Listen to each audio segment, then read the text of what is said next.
Mesdames, Mesdemoiselles, Messieurs, bonsoir. Ici Pierre Lectin et Joseph Mercier qui vous parlent du stade Vélodrome de Marseille. Un stade Vélodrome qui comporte ce soir 25 000 spectateurs, abondamment garnis.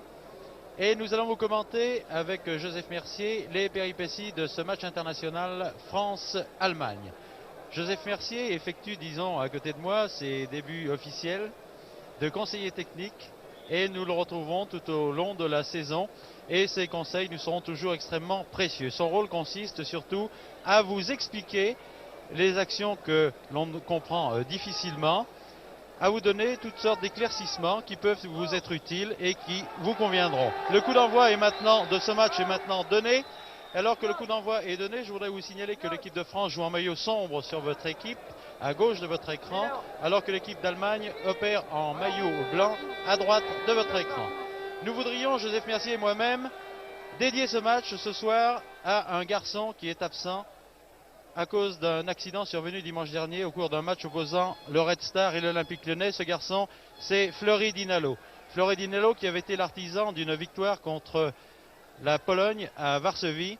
Et ce soir, tous les joueurs de l'équipe de France, M. Dugoguez, le directeur de l'équipe de France et nous-mêmes sommes auprès de Fleury et allons commenter ce match pour lui.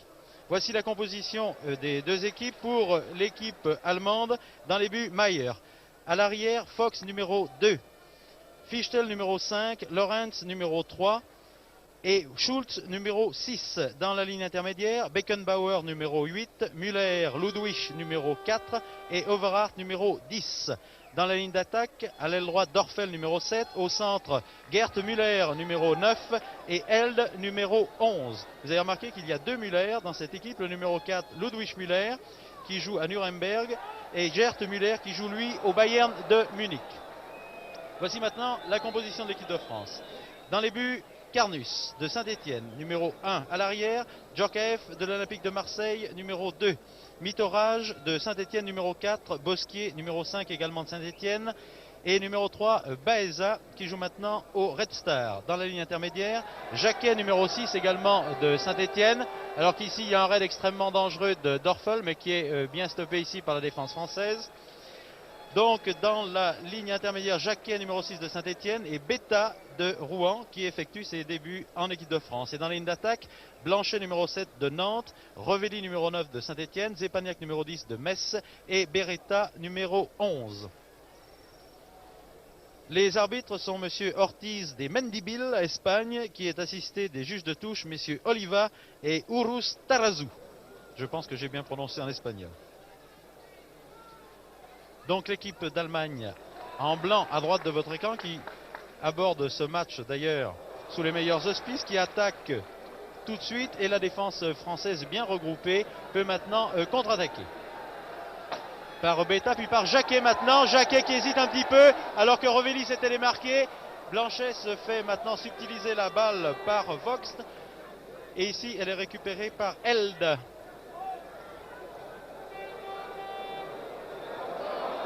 Attention, position de hors-jeu d'ailleurs, le juge de touche espagnol a bien levé son drapeau. L'on dégage ici par Mitorage.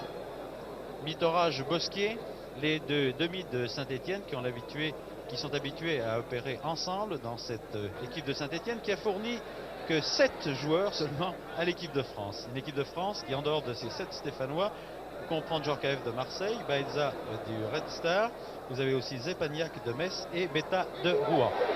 Ah, que cette base était très belle. Revelli d'ailleurs, et c'est à remarquer ce soir, de même que Jacquet sur cette action, suivent absolument toutes les balles. Ce France-Allemagne est un match amical, disons, sur le papier, et je vous assure que les deux équipes en veulent terriblement et ne vont absolument pas se faire de cadeaux, comme on le dit d'ailleurs dans le jargon sportif. Je voudrais tout de suite avoir l'opinion de Joseph Mercier. Eh bien, effectivement, ça part d'une manière assez agréable. Et moi, je viens de remarquer les deux démarquages de Revelli là, qui ont été extrêmement nets et qui ont déterminé d'ailleurs l'opposition du numéro 6. Parce que, puisque c'est un point de vue de technicien que j'ai à donner, on sait que l'Allemagne joue le béton, mais elle annonce vraiment la couleur. C'est-à-dire que chacun suit son homme et que Schulz est constamment en joueur libre derrière. Ah, c'est bon. Attention, vous avez remarqué une fois de plus d'ailleurs, Rovelli suit vraiment toutes les balles. Hein. Ça c'est absolument remarquable pour ses débuts. Là c'est Jacquet qui effectue la touche d'ailleurs sur Rovelli, qui va laisser en arrière pour Mitterraj qui relance immédiatement sur Jacquet. Tout ça est très très bien joué.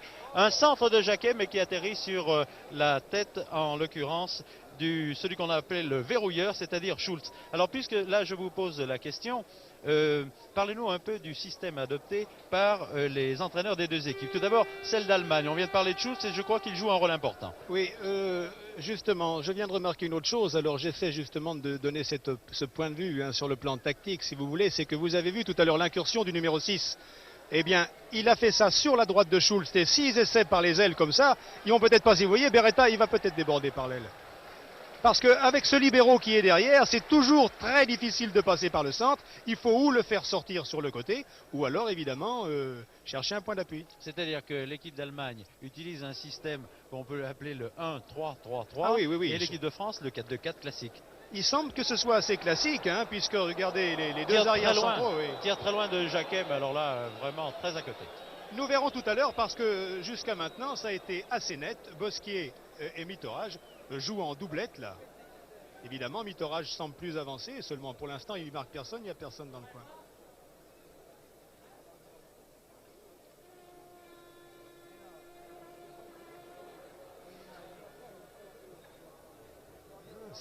Jacquet ici qui a la balle, qui la passe à Betta. Betta sur l'aile en direction de Beretta, mais un manque de contrôle ici de Beretta. Regardez cette touche extrêmement longue en direction de Dörfel. Il est bon ce Dörfel. Oui, qui est très bon, qui est très rapide, vous avez remarqué, très incisif, percutant.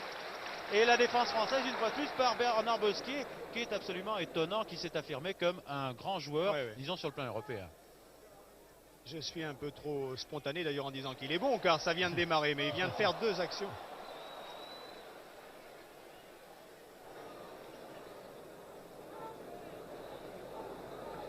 Jusqu'à maintenant, je pense que vous êtes d'accord avec moi, nous avons vu que l'équipe de France a reçu des consignes offensives tout en ne dégarnissant pas sa défense qui, elle, part absolument à tous les coups. Disons que la défense française est beaucoup plus souple dans son organisation, c'est-à-dire qu'il n'y a pas un marquage strict intégral comme chez les Allemands, mais une souplesse, c'est beau, c'est bien plus harmonisé en défense. Ici, Betta qui est entré immédiatement par celui qui est le stopper de cette équipe dont vous parliez tout à l'heure, c'est-à-dire Fichtel. Ce garçon blond là-bas qui est à la lutte ici avec Beretta. C'est-à-dire qu'il y a 3 stoppers, les 3 défenseurs qui sont devant le numéro 6 qui est libre, ce sont 3 stoppers. On emploie le mot stopper pour l'arrière central, mais je pense que... Oui, les deux autres également. Oui, bien parce sûr. que c'est... Tout à l'heure, vous avez vu dans les... 10, c'était Overhart là, qui vient de contrôler la balle. Les fluctuations du jeu. Le 8, c'est Beckenbauer, qui est un joueur très, très fin, très élégant, un joueur de très grande classe. Encore... D'ailleurs, Overhart, qui est lui, disons, le stratège, l'organisateur de cette ligne d'attaque allemande. 2 fois que ce numéro 2 participe vraiment à l'attaque. Ouais, et à ce moment-là, c'est le 4 qui décroche. Ah là, c'était vraiment d'extrême justesse. La défense française vient encore de dégager. Là, il convient de parler, bien sûr, de la défection de Robert Herbin ce soir. Vous l'avez vu tout à l'heure. Et je voudrais que vous indiquiez à nos téléspectateurs ce dont bien joué. Exactement. Ça, c'était très très bien joué. Alors, je ne voudrais pas trop parler, mais là, il a tenté un 1-2 qu'il a loupé. S'il y avait un 3e homme, ça serait encore plus extraordinaire. Mais enfin, c'était très bien joué. Le mal dont souffre Robert Herbin, qui est absent ce soir, le grand absent de ce match. Oui, il souffre de la colonne vertébrale entre la 4e et la 5e lombaire, m'a-t-il dit. Ah, bien accroché cette balle par Betta, mais derrière, un joueur allemand immédiatement. Il a été extrêmement courageux, m'a dit Dugoguez. Il a subi des piqûres, il a tenté jusqu'au dernier moment de jouer. Il a l'air vraiment abattu. Lorenz, le numéro 3. Je vous donne un peu les numéros au passage. Beckenbauer, le 8. Il faut que nous le mettions tous d'ailleurs en mémoire. Le numéro 10 là-bas qui appelle le ballon d'ailleurs, qui le reçoit maintenant, c'est Overhart, qui revient un peu en arrière. C'est extrêmement difficile de passer là. Regardez, Beckenbauer n'a absolument pas réussi. C'est Rovelli qui vient de relancer cette action de jeu maintenant. La balle court. Oui, elle court très très vite. Betta encore. Alors que là-bas vous avez vu Blanchet attendait cette balle qui est reprise maintenant par Fichtel. Mais Blanchet était, Oui, oui. s'était très très bien démarqué. J'espérais qu'il passerait à Blanchet ou qu'il talonnerait ou qu'il arrêterait de la semelle pour Révéli. C'est tellement facile de l'extérieur. Hein. Oui, bien sûr. L'ailier numéro 11 qui vient de tenter ce débordement, c'est Held. Held est un joueur qui joue à Dortmund. Blanchet de Nantes. Qui lance loin en avant, en direction de Revéli qui fait la course à Fichtel. Là, il a été stoppé net, bien entendu, par Fichtel, à qui il ne faut pas en compter. Beckenbauer d'un côté. Il peinait Fichtel là-dessus. Müller de l'autre. Non, balle bien stoppée par Mitterrage, qui laisse immédiatement à son compère Bosquier. Les deux s'entendent admirablement. Jacquet pour Revéli.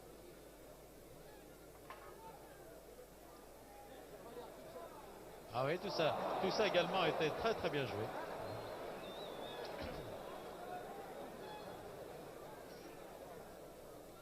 Beckenbauer.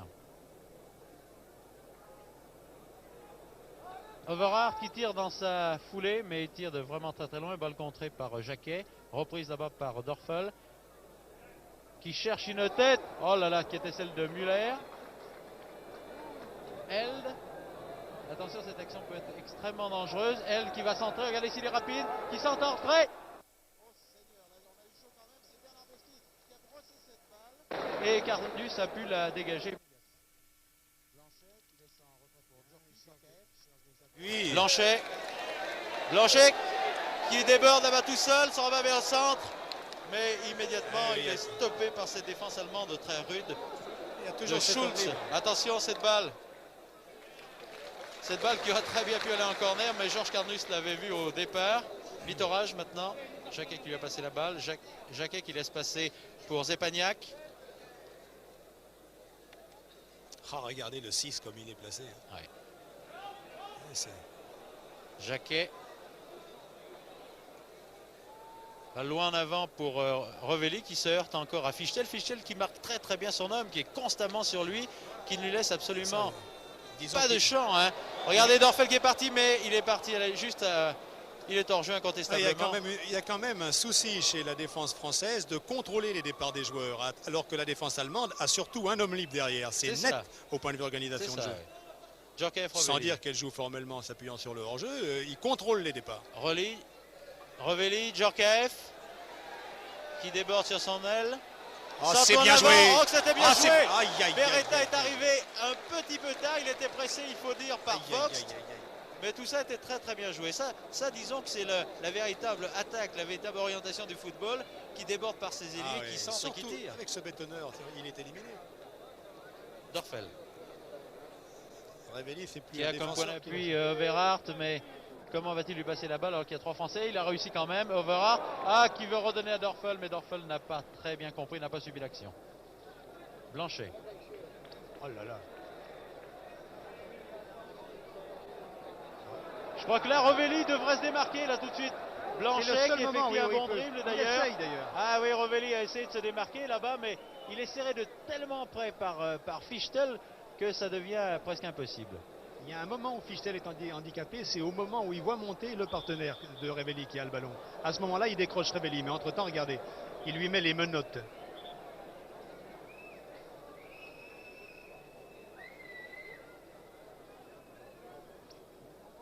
Mitterrage Zepagnac. Zepagnac qui se veut être l'organisateur de cette ligne d'attaque française. C'est un excellent technicien d'ailleurs qui vient de se faire contrer par Ludwig Müller. Touche au bénéfice des Français. Djorkaeff. Djorkaeff qui tient à briller bien sûr devant ses spectateurs qu'il connaît bien, ceux de l'Olympique de Marseille. Dorfel qui lance loin en avant en direction de Gert Müller, mais Bosquier est là. Regardez-le. Pleine détermination. Ah, elle a touché le bras de Jacquet, c'est dommage, oui. Overhart en direction de Müller. Qui laisse derrière pour Beckenbauer. Dorfel. Ah oui, la balle est bien stoppée par Bosquier qui donne à Carnus. Je trouve qu'il y a une certaine sérénité d'esprit dans le comportement de la défense. Pour l'instant. Allez. C'est une sérénité, Joseph Mercier, que nous avons vu d'ailleurs l'autre jour dans cette fameuse équipe de Saint-Etienne qui a battu le Celtic de Glasgow d'ailleurs. l'équipe de Saint-Etienne a trouvé une sérénité défensive absolument remarquable. Il faut dire que deux garçons comme Bosquet comme Mitterrand se complètent admirablement. Zepagnac. Djorkaeff était parti. Il y a vraiment un souci offensif. Hein. Oh, c'est bien une belle joué. balle lobée Oh, ici pour Blanchet. L'angle de tir est bien fermé. Aïe, aïe, aïe. Ah, que cette action était extrêmement dangereuse. Mais les défenseurs allemands, vous l'avez remarqué, sont sur l'homme constamment. Ah oui. Eh bien, ça fait plusieurs incursions par les côtés qui, sur le plan de la conception tactique, sont extrêmement plaisants. Hein. Beckenbauer ici, en direction de Gerd Müller. Baeza. Beta. Jacquet. Ah, toujours la même chose pour Revelli. Finalement, c'est Beta qui la récupère. Laisse en arrière pour Jacquet. Zepagnac.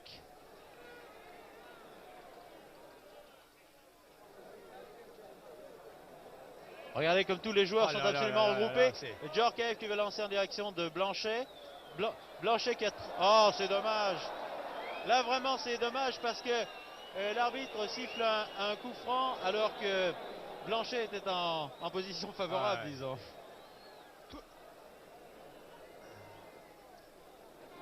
C'est là où justement certains spectateurs et certains téléspectateurs se posent souvent la question, ne vaudrait-il pas mieux justement laisser le bénéfice à l'attaquant quand il est encore en possession du ballon? Raté. Le public siffle, mais vous savez, on ne réussit pas toujours tout en football. Zepagnac, c'est bien joué, qui lance ici pour Djorkaeff. Ah, Djorkaeff qui a manqué son centre, mais l'action est très très belle.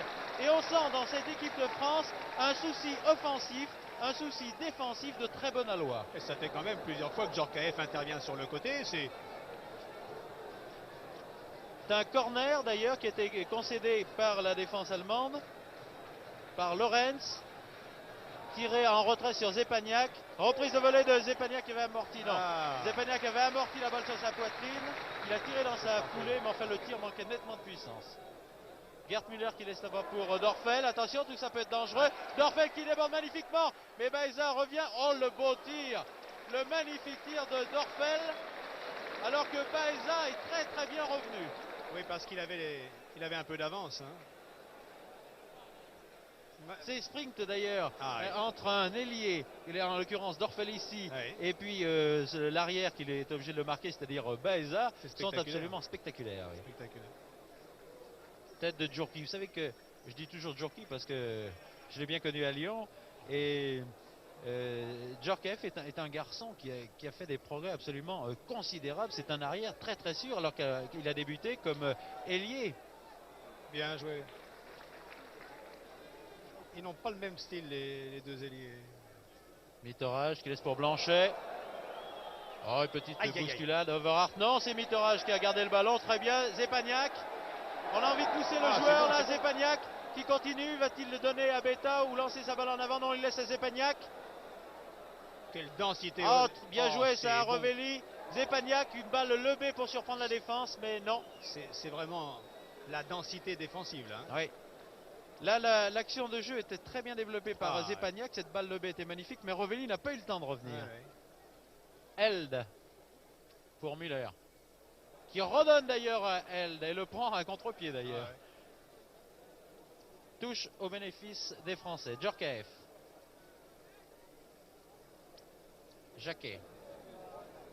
Beta. Zepagnac, pardon. Allez. Overhart. Overhart pour Gerd Müller. Gerd Müller qui se défend malgré deux joueurs. Held. Défense française est bien regroupée sur cette action. Longue transversale. Balle joliment lobée. Oh là là. Oh, attention, cette action peut être extrêmement dangereuse. Gerd Müller. Ah, Gerd Müller qui était, il faut dire, marqué de très très près par deux joueurs français, c'est-à-dire Baeza et Bernard Bosquier.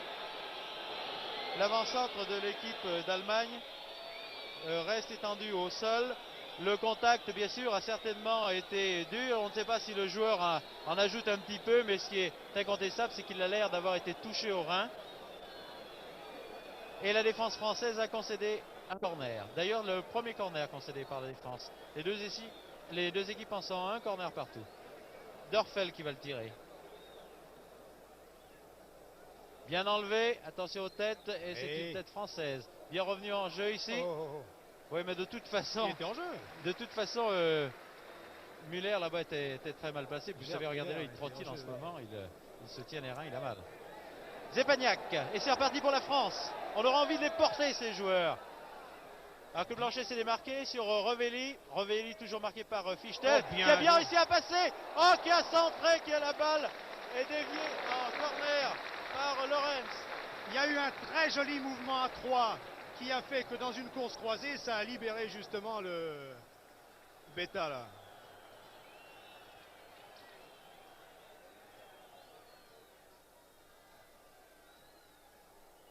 Beretta qui vient de tirer, qui cherche la tête de Jacquet.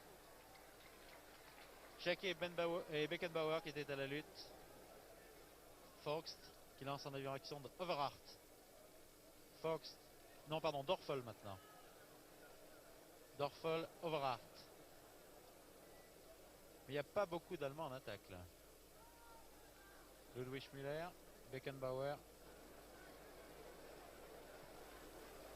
C'est osé. Ce tir de Fox, c'était vraiment, comme vous le dites, un tir osé. C'est osé. Enfin, c'est osé parce qu'il l'a raté, mais s'il envoie un très magnifique tir. Oui, mais ça, c'est un tir d'arrière. Ouais. Enfin, faut rien dire si tout à l'heure il envoie un truc terrible de 35 mètres.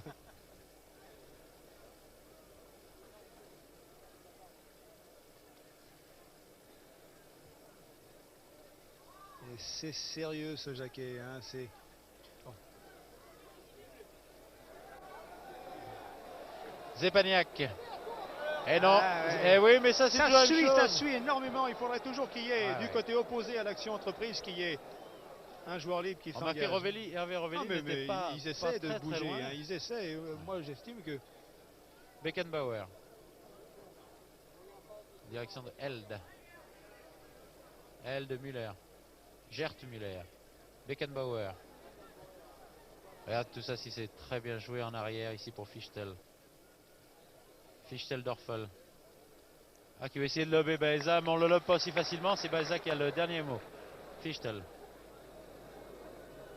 Schulz. Beckenbauer.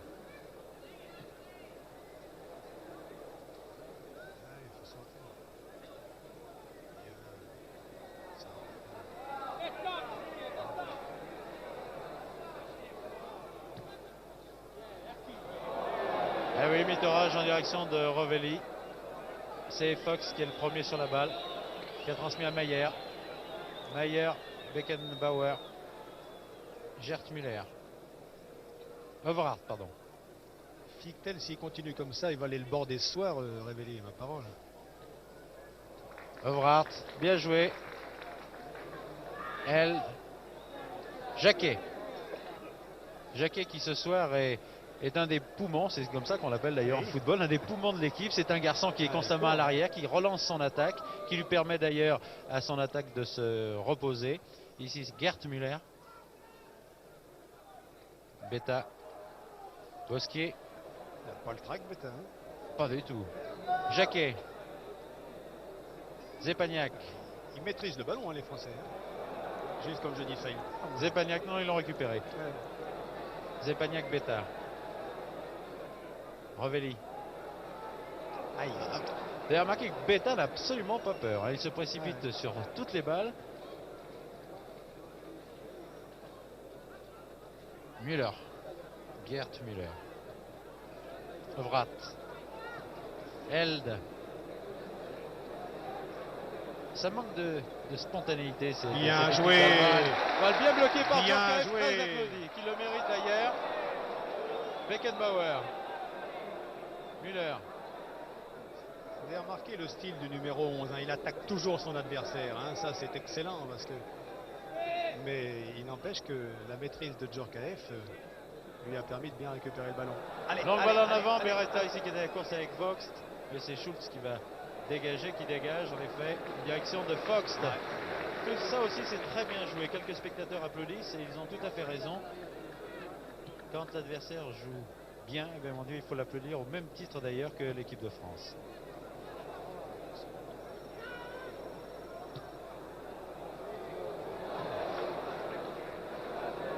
attention, attention à Dorfel, non, Bernard Bosquier est là. Bosquier, bravo, qui élimine Dorfel. Ah, c'est très très bien joué tout ça pour Beta. Bosquier encore, Beretta. Ah, Beretta qui voulait passer à Beta, mais il n'a pas réussi. Intervention allemande. Beckenbauer qui joue très replié ce soir. Held. Ah, quelle maîtrise, Mitorage. Blanchet. Ah, balle trop en retrait, mais oui, mais c'était très bien conçu. Il y avait une bonne idée là. Le public applaudit la tort. Très bien conçu. Le jeu. Mitorage. Oh là là, trop tard. Ah, il a vu. Quelle balle. Il a vu. Pour Djorkaeff qui va arriver trop tard. Aïe, oui, excellent. Et Djorkaeff d'ailleurs, excellent. A été très sportif puisqu'il n'a pas voulu blesser le gardien allemand Meyer. Oh, c'était bon ça.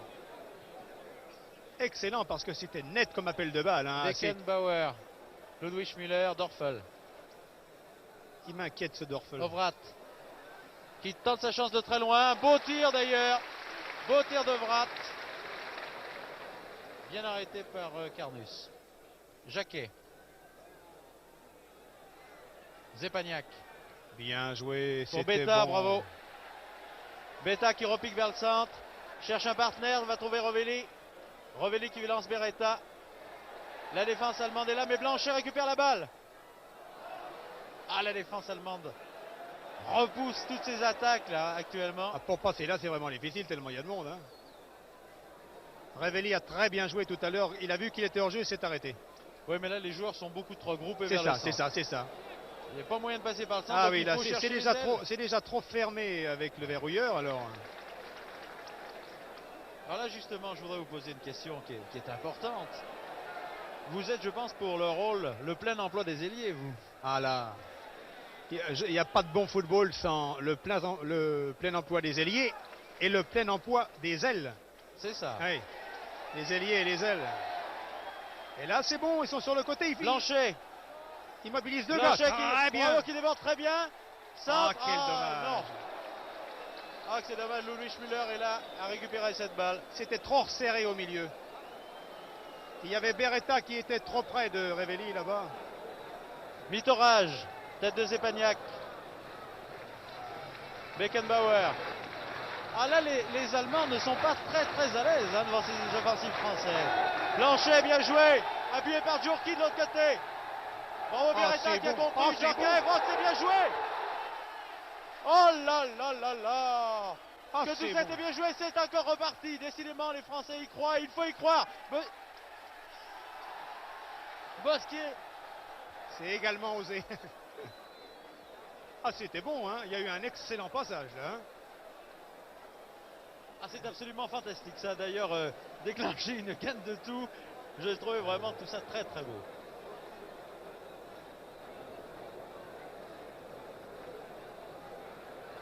Finalement, l'enthousiasme, c'est collectif. Hein. Les joueurs, ça gagne la foule et vice-versa. Il y a 26 minutes de jeu. Les deux équipes de France et d'Allemagne sont toujours à égalité 0-0. Regardez ce. Bernard Bosquier est un joueur très étonnant. Il faut dire qu'il a un gabarit, un excellent gabarit de footballeur. Il est très bien bâti, il est solide sur ses jambes, il a un bon jeu de tête. C'est un demi-centre très complet. Bien joué Rovelli. Bien joué Hervé. Beretta, Zepagnac. La balle part vite et arrive vite. La balle court, dans la distribution, elle court, oui. Beta ici sur l'aile droite. Balle contrée par Beckenbauer. La lutte des deux numéros 8. Oui. Corner.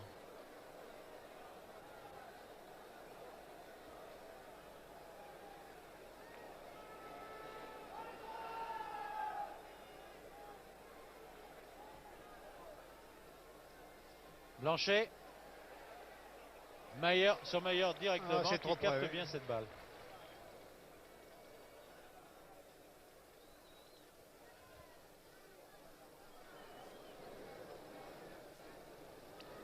Dorfel-Schultz. Dorfel. Evrat qui cherche Beckenbauer, qui va le trouver. Non, il ne l'a pas trouvé parce que la défense française était encore là par Baeza. Zepagnac. Bien joué sur Beta. Beta qui est à droite, qui est à gauche. Zepagnac. Ah, bravo, très belle action. Les écrans et les... Oh, très bien. Un centre-tir de Beretta de très bonne veine. La préparation était excellente. Hein. Si la balle avait été redressée en retrait, évidemment, ça aurait été plus rentable. Mais Oh là là, attention, c'est dangereux. Oui, là, le juge de touche a levé son drapeau, non pas parce que Dörfel était en position de hors-jeu, mais parce qu'il avait touché la balle de la main. J'ai l'impression que ce Dörfel, il ne faut pas le laisser libre, hein, parce que il a une grande vitesse de course, il a des changements de pied assez bons. Hein. Bien joué, Beta. Ah, c'est bien. Beretta. Il y a une bonne liaison entre les joueurs. Et sans arrêt, Permutz qui est tout à fait... Vitorage, très bien monté, qui tente sa chance. Bon, Lorenz qui récupère cette balle. Beckenbauer. Held devant Blanchet. Beckenbauer encore. Djorkaeff qui a commis ici une petite faute. Il va se racheter devant Overath. Un centre d'Overath. Belle amortie de la poitrine d'ailleurs de Bosquet. Ah, les Allemands sont repartis. Overath. Attention à la tête de Müller. Non, il y a d'abord eu la tête de Bosquet et celle de Baeza. Et Jacques, tout ça est très bien joué ici, une passe imprécise. Ludwig Müller. Oh là là, la Baeza a stoppé littéralement Fox qui a demandé à l'attaque.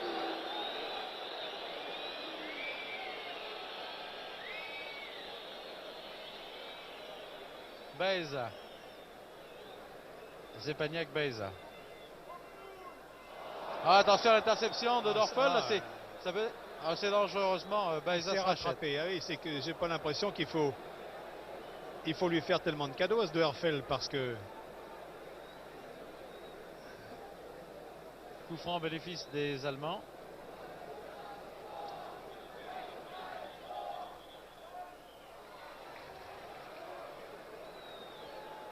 Pourquoi faire tirer un coup franc?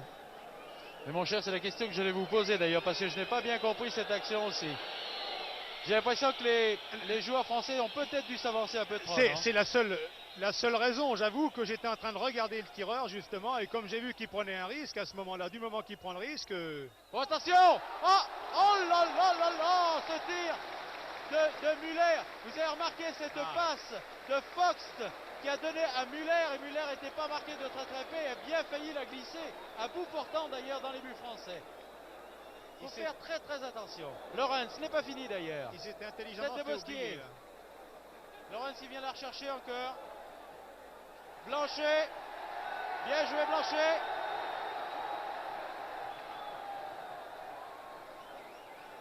Blanchet en direction de Beta. C'était un centre-tir mais qui pouvait être dangereux. Là bien sûr Beta a enlevé un peu trop son tir. Mais c'était bien, c'est bien tout ça.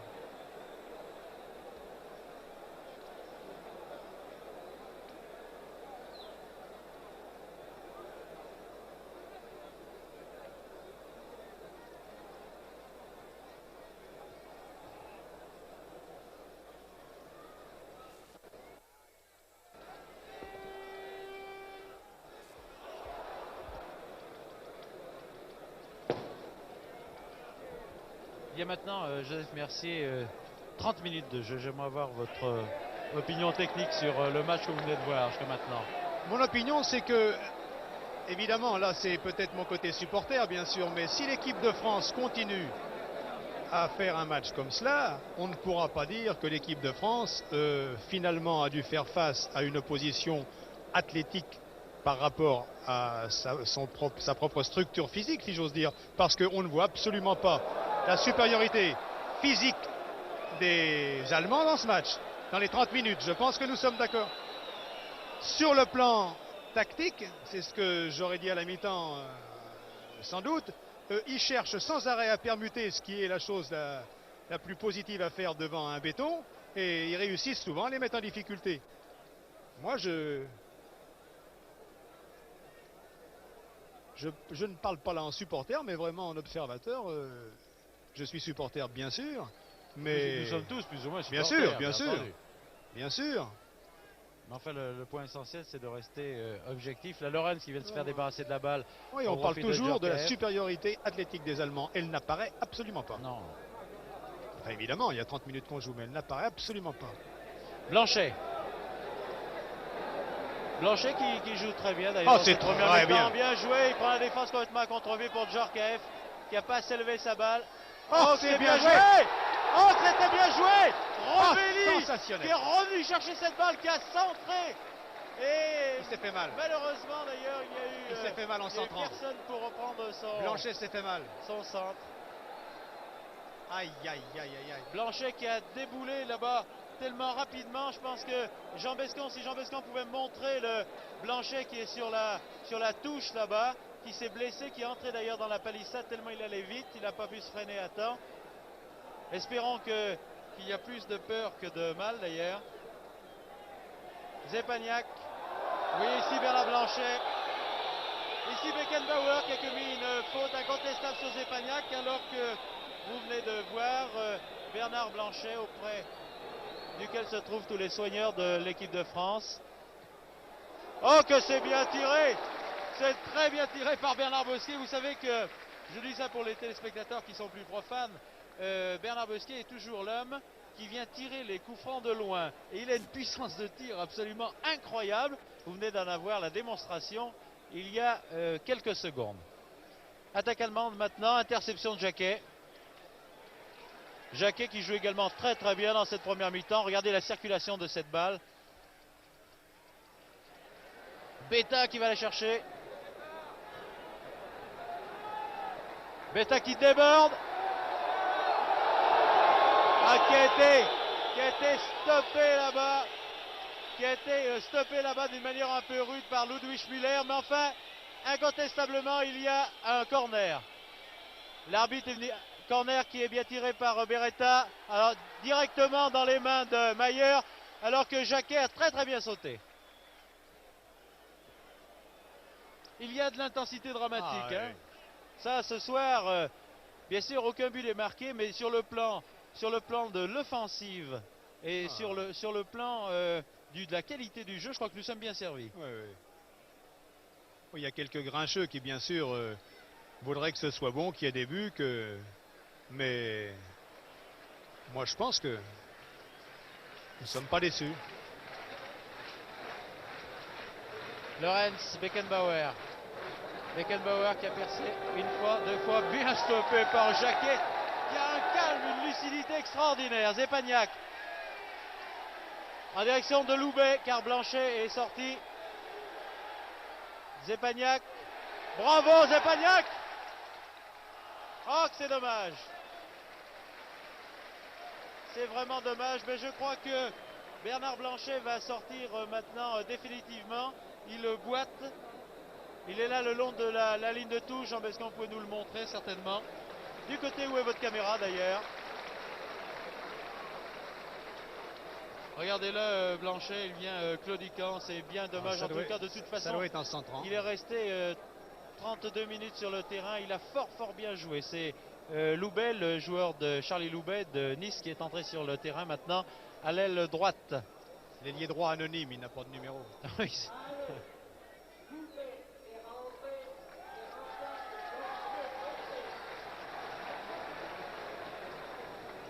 Fichtel, Foxt, Ludwig Müller. Ah, c'est vraiment dommage parce que Blanchet avait fait quelques bonnes incursions. Il est revenu. Loubet, je ne sais pas dans quelle forme il est actuellement parce que sinon il est très rapide, il peut également les mettre en difficulté. Hein. Dorfel dans ses œuvres là-bas. Joseph Mercier vous le disait il y a quelques instants, il est très dangereux. Moi, Foxt. Sa première action. Attention.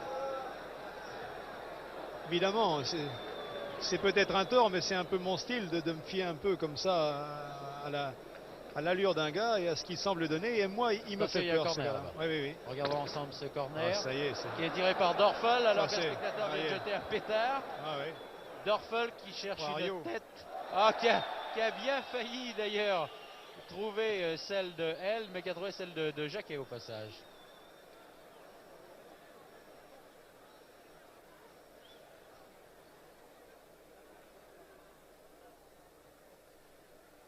Bernard Bosquet. Longue balle en avant en direction. C'est le prototype de balle, ça, qui est favorable pour l'homme libre. Et en l'occurrence, c'est bien sûr finalement il n'y a que lui de libre, parce que les autres, ils ont du travail. Oui. Ils sont pris à... Et le marquage est vraiment très strict. Oh là là là là là. Attention, Held. Sante. Ah, ça, la défense française ne laisse absolument rien passer. Beretta. Avec Foss qui le marque aussi de très près. Beretta qui a encore la balle. Il a Dorfel sur le dos maintenant. Et il a encore le ballon. Et il l'a bien passé à Betta. Bravo à Beretta. Et oui, maintenant il se trouve aux prises avec deux, Revelli, parce que vers le milieu, voilà, par les côtés, bien joué, à sortir. Jacquet. Eh oui, mais ce sont des choses qui arrivent, ça de manquer une balle. Ovrat.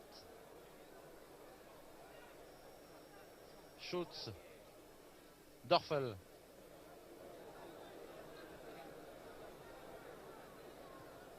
Longue balle en avant en direction de Gert Müller, mais c'est Mitterrand qui a très bien passé à Carnus de la tête. On sent que les garçons de la défense française savent conserver leur sang-froid. Regardez Bosquet là actuellement qui lance loin en avant. Et la balle est passée pour Loubet. Allez. Shoot. Loubet encore la balle. Oh, elle vient de toucher Mayer. Il centre encore. La défense allemande repousse par Fichtel. Oh, la magnifique action. Ça fait plaisir d'assister à un football aussi offensif alors que le pauvre Blanchet pleure là-bas et qu'il est obligé de se retirer. C'est terminé pour lui. Loubet. Ovrat. Loin en avant en direction de Gert Müller qui est tombé, qui se relève. Gert Müller trop seul. Là-bas, il y a Dorfel, bien sûr, qui est parti. Conserve la balle. Mais il a mis du temps à la passer à Dorfel. Dorfel qui revient derrière. Vous voyez cette incapacité de l'équipe de l'attaque allemande de pouvoir transgresser cette défense française. Elle le pourrait par ses ailes d'ailleurs. Qui est pourtant beaucoup plus souple, qui est beaucoup moins intransigeante dans sa conception initiale que la formule des Allemands. Betta Beretta, fils civil allemand. Ovrat. Attention. Non, c'est pas dangereux. Elle n'est pas à sa place. C'est Djorkaeff qui reprend la balle. Djorkaeff pour Mitorage. Zepaniak. Il voit très clair ces garçons, Zepaniak. Bien joué. Ah, la balle est un peu trop brossée. Oui. Un peu trop brossée, mais il y avait vraiment de l'idée dans cette action. Il lançait très bien Djorkaeff. Held. Ce qui est déjà très bien, c'est qu'il y a l'appel de balle. Vous comprenez? C'est finalement l'homme qui appelle la balle. Et ça, c'est un des principes essentiels. Gert Müller, Dorfel. Müller qui appelle encore la balle. Qui dribble le Baeza, très bien. Attention, non, il n'y a personne. Oh, attention, c'est dangereux, Ovrat. Oh là là, Carnus qui laisse échapper la balle, mais qui la récupère très bien. Vous voyez cette action, en fait, je ne sais pas ce que vous en pensez, c'est une action type, ça. Oui. Une balle qu'on a laissé un peu traîner comme ça. C'est ça. Et qui finit par être dangereuse. Alors finalement, ça peut faire basculer le résultat d'un match sans que ça peut faire basculer le résultat d'un match contre le cours du jeu. C'est ça qui est évidemment stupide, le cas échéant. Le libéro allemand là, a été un peu énergique, n'est-ce pas? Ce qui vaut ce coup franc d'ailleurs, qui va être tiré par Zepaniak. Zepaniak, Charlie Loubet. Ah, Loubet qui se fait prendre le ballon. Ah oui, là il a manqué de... Mais ça va pas très loin, Mitorage. Loubet. Bien joué, ça. Bien joué, elle arrive bien. Zepaniak. Oh! Non mais écoutez, là il faut quand même pas exagérer. Schultz emploie absolument tous les moyens pour arrêter Zepaniak. Ah oui, c'est pas. Mais non, mais ça c'est pas normal. L'ange blanc et le bourreau de Béthune à la fois là. L'ange blanc par la couleur du maillot. Du maillot, uniquement. Voilà, c'est de l'agression, ça. C'est Pagnac. Bien joué pour Djorki. Ah, Djorkaeff l'a mis, je sais pas, 50 cm à côté, à peine.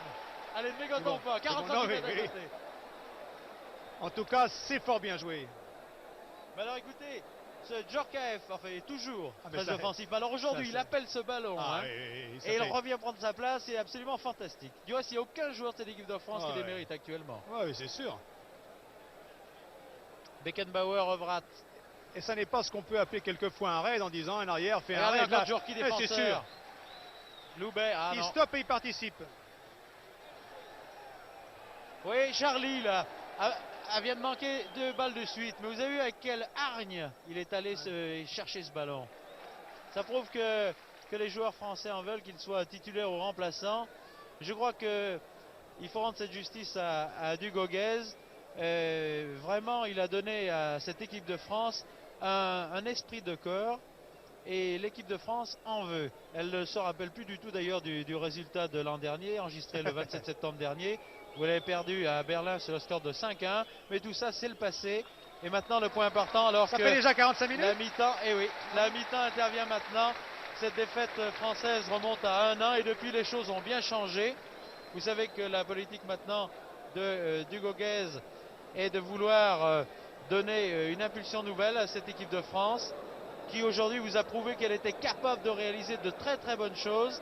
Et Dugoguez a décidé de faire affronter à l'équipe de France des joueuses de renom sur le plan international, on peut dire. Cette équipe d'Allemagne ce soir, l'équipe d'Espagne le 19 du mois prochain à Lyon.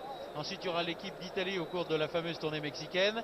Et il y aura aussi l'équipe d'Angleterre, bien sûr, qui est la championne du monde.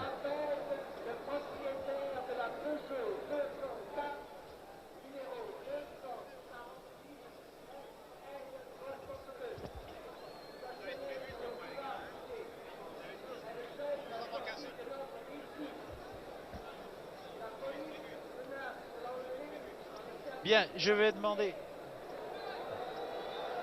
demander à Joseph Mercier pendant cette mi-temps et à mon sympathique confrère de la télévision régionale de Marseille, un garçon qui connaît fort bien le football, de venir auprès de moi et nous allons en parler un petit peu de cette première mi-temps. Joseph Mercier, tout d'abord, on peut dire, je pense, et je crois que le public marseillais sera d'accord, moi personnellement j'ai assisté à une très bonne première mi-temps. J'ai vu circuler la balle avec une rapidité absolument étonnante et j'ai trouvé chez les Français un esprit de corps magnifique. Qu'en pensez-vous vous-même?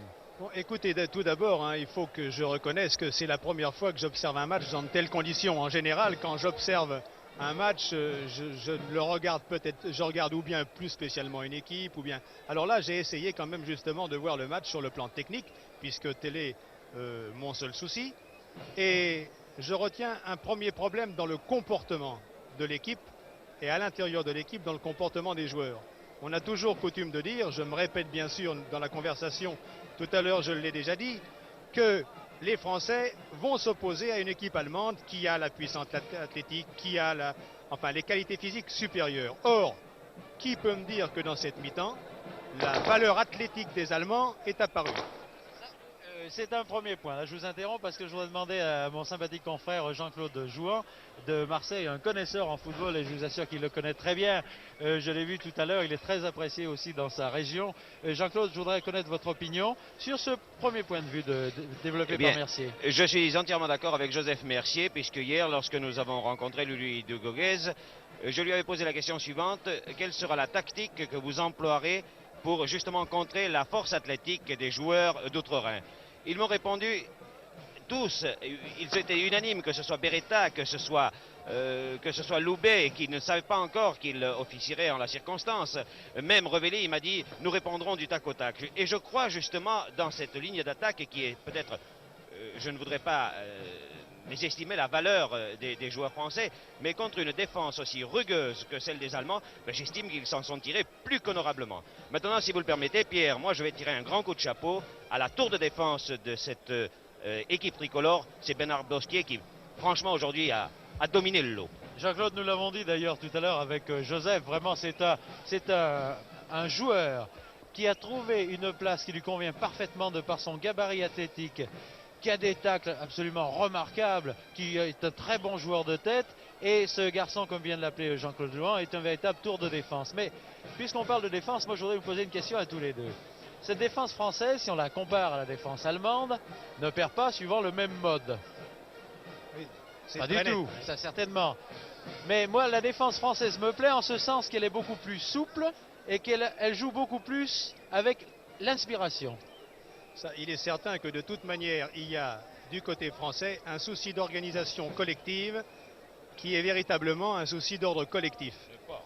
Alors que dans l'équipe allemande, on ne peut pas nier que c'est le béton le plus intégral qui soit, puisque dès le début de la partie, la couleur a été annoncée, à savoir que quand Révelli a fait des courses diagonales vers la gauche, il a été suivi par son garde de corps. J'ai dit tout à l'heure qu'il mettait les menottes, c'est peut-être pas très spirituel, mais c'est à peu près ça. Et ça a été vrai dans tous les compartiments de cette défense. Sauf pour le libéro qui, bien sûr, lui, cherche le cheminement du ballon, c'est-à-dire qu'il est toujours en fonction du cheminement du ballon.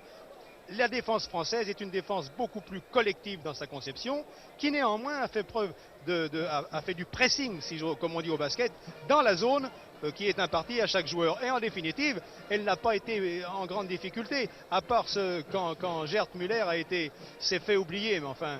Hein. Ça a été une erreur. Ça a été la seule erreur. Maintenant, Joseph Mercier, je voudrais vous poser une question. Que pensez-vous du comportement de Mitorage, qui a très bien couvert Bosquier? Très honnêtement, je pense que je veux rester un peu dans un certain cadre, si vous voulez. Vous êtes des reporters, moi je suis le technicien qui vient vous apporter. Je ne tiens pas tellement à donner une opinion personnelle sur les joueurs, et vous me comprendrez.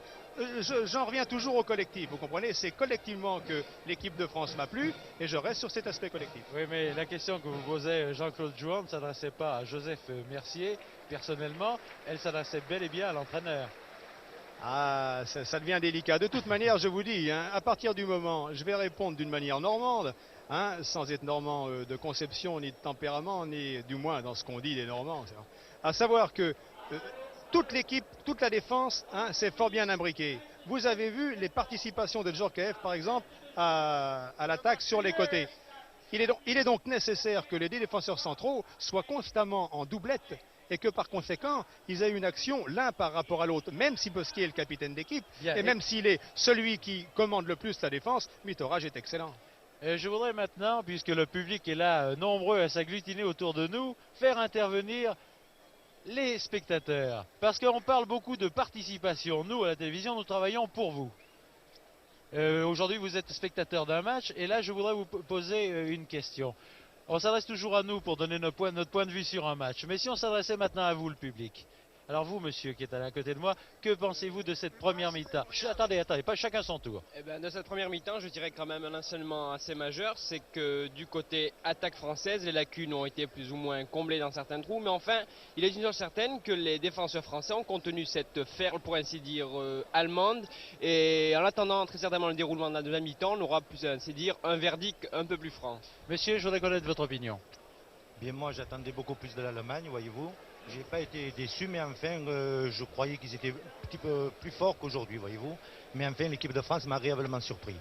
Monsieur, je voudrais vous poser une question, moi, maintenant, monsieur. Est-ce que vous avez assisté à France-Yougoslavie? Non, malheureusement non. Malheureusement non, mais enfin, je voyais d'abord, d'après les journaux et tout, d'après les matchs qu'ils ont fait, le comportement de l'équipe d'Allemagne en Coupe du Monde, voyez-vous, je me voyais ce soir voir une équipe allemande vraiment beaucoup plus supérieure qu'à la France. Et en réalité, ce soir, je vois que la France est beaucoup plus supérieure, ce soir-là, au fait, que l'Allemagne. Je voudrais maintenant, monsieur, vous avez quelque chose à dire. Je crois qu'il s'est précipité sur nous, là. Il s'est dit, ce micro, je le veux. Ben, monsieur, vous l'avez, ce micro. Non, moi, je trouve que, personnellement, l'équipe de France ne joue pas assez groupée en attaque. Ils sont toujours esselés. Et c'est ce... Vous avez à côté de vous Joseph Mercier qui est là, qui est un entraîneur suffisamment connu, je pense, qui hoche la tête quand vous dites ça, monsieur. Et je voudrais qu'il vous réponde. Vous êtes là, vous allez dialoguer tous les deux. Oui, je ne suis pas d'accord avec monsieur pour l'excellente raison qu'il est très difficile de passer cette défense allemande qui est très... avec ce marquage individuel et avec le joueur qui est derrière en couverture, Schulz. Et vous avez remarqué les tentatives multiples de l'attaque française, à savoir les permutations entre les attaquants et également les incursions de défenseurs comme Djorkaeff, qui à plusieurs reprises est venu ici. À plusieurs reprises, il y a eu des centres qui ont été redressés, qui malheureusement n'ont pas été assez précis. Mais il est certain que si de telles incursions se continuent et qu'il y a des balles redressées précises, il y aura. Et il y a eu combien de positions de tir chez les Français et combien de positions de tir chez les Allemands? Exactement. Alors là, monsieur, justement, vous avez la possibilité. Oui, Joseph Mercier vous donne l'explication. Est-ce qu'elle vous satisfait? Moi je trouve que la France opère avec deux vrais ailiers de débordement et ils s'en servent pratiquement jamais. Ils essaient toujours de passer par le milieu. Or, moi je trouve qu'ils devraient essayer de passer par les ailes. Oui, mais Joseph Mercier d'ailleurs est tout à fait d'accord avec vous, je vous signale, parce que nous en parlions, vous n'avez pas entendu tout à l'heure au cours du reportage, nous en avons parlé, lui est tout à fait d'accord et a reproché tout à l'heure aux Français de rester trop, de s'agglutiner vers le centre, et chaque fois qu'il y a une action dangereuse, vous êtes tous d'accord je pense, hein, l'action dangereuse a été amenée par les ailes. Eh bien, bien sûr. Maintenant, je vais vous signaler une chose, Pierre. C'est que j'ai noté tout à l'heure au sein de l'attaque allemande, le premier tir valable a été décoché par les Allemands à la 25e minute. Oui, ça c'est certain. Oui, ça c'est un point capital. C'est un point capital également. La première fois où Carnus a été mis en danger, ça a été sur le tir, je crois, de Beckenbauer à la 25e minute. Bon, alors, nous continuons notre enquête. Vous, j'ai à côté de moi un garçon qui a quel âge? 12 ans. Bon, est-ce que tu es footballeur, toi? Bah, je m'amuse, quoi, de temps en temps. Ce match de football ce soir, cette première mi-temps, comment l'as-tu trouvé? Bah, je pense que les Français sont bien meilleurs qu'avant. Ils ont fait beaucoup de plus belles reprises qu'avant. Mais les Allemands ont fait aussi de dangereuses actions. Alors si je te demandais tout de suite à toi, là, fais-moi un pronostic, tu me le ferais? Peut-être pas, non. C'est difficile. Bien, monsieur, quelle est votre opinion sur cette première mi-temps? Un match assez vivant, assez bien. Et dans l'ensemble, l'équipe tricolore a joué un match aussi bien que les précédents. Bien, j'ai un garçon à côté de moi qui est notre caméraman. Lui qui suit l'action de jeu justement, et je cherche à prendre un petit peu plus de fil. Il est à côté de moi et lui voit ce match au travers de sa lucarne, disons. Et je voudrais un peu, ces garçons qui sont toujours derrière les caméras, je voudrais un peu ce soir les mettre en valeur, car ils accomplissent un travail pour nous considérable, de même que le réalisateur de cette émission, Jean Bescon. Vous, que pensez-vous au travers de votre lunette? Que pensez-vous de cette première mi-temps? L'équipe de France m'a étonné, elle a très bien joué. Ici, on pensait que ce serait moins bien que ça, mais vraiment, elle était très très bien. Oui. Elle était au niveau de l'équipe allemande. Merci. Jean-Claude Jouan, vous voulez continuer à demander des impressions?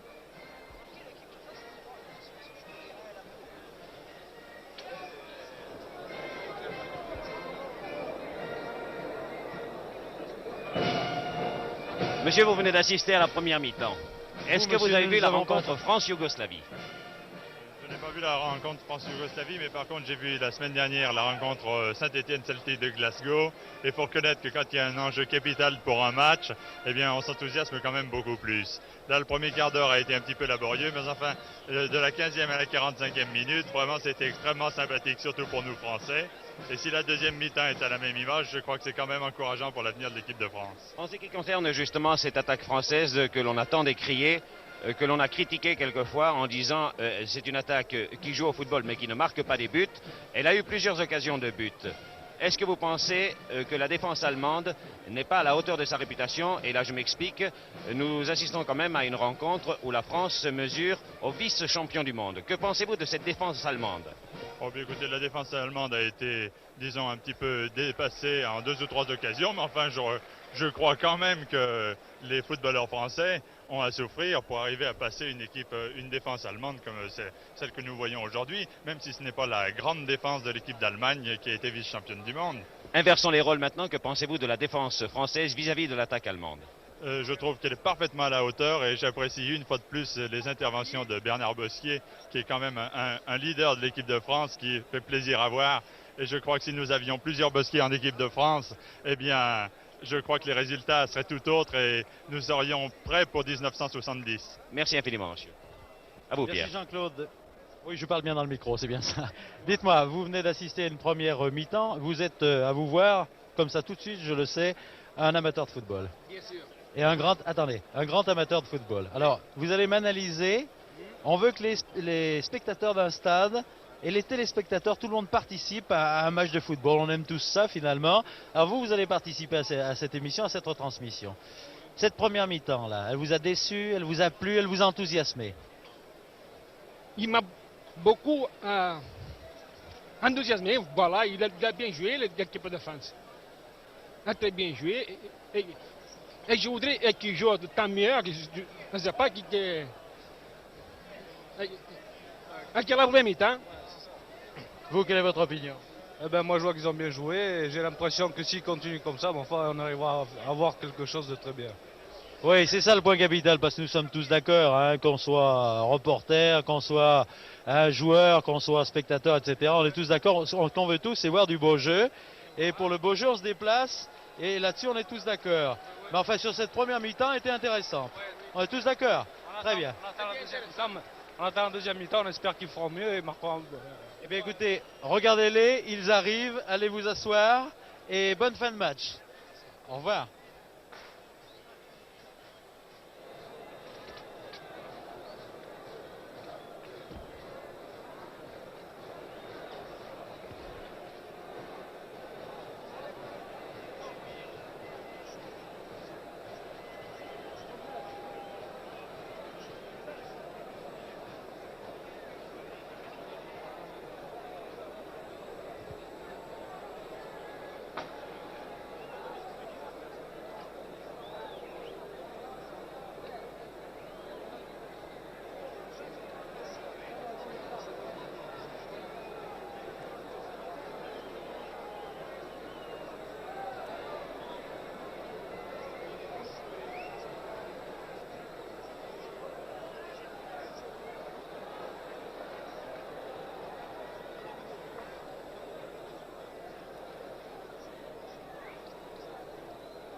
Nous allons assister maintenant à la deuxième mi-temps de ce match France-Allemagne. L'équipe de France maintenant a changé de côté.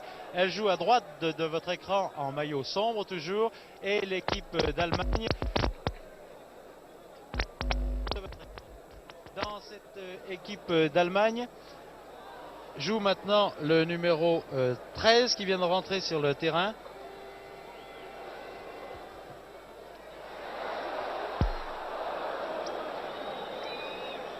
Le numéro 13 est un garçon de Brême qui s'appelle Hodge.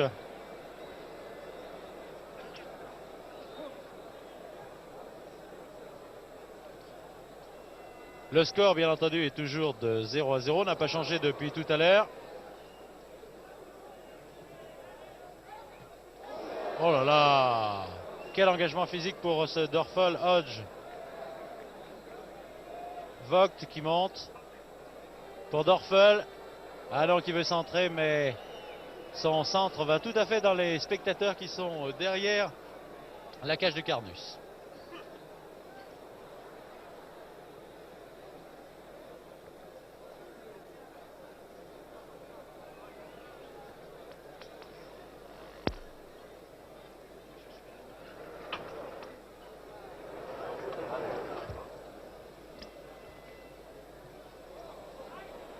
Il convient de rappeler également que le palmarès de France-Allemagne depuis 1931 comporte un bilan de 10 matchs.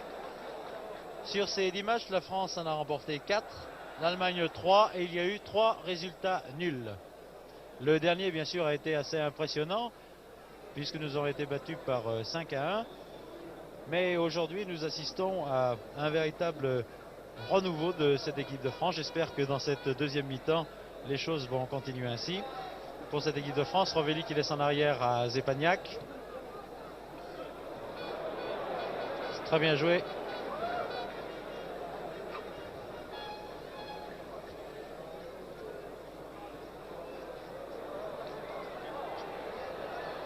Gerd Müller. Qui laisse loin derrière pour Hodge qui manque complètement ce ballon. Beza dégage.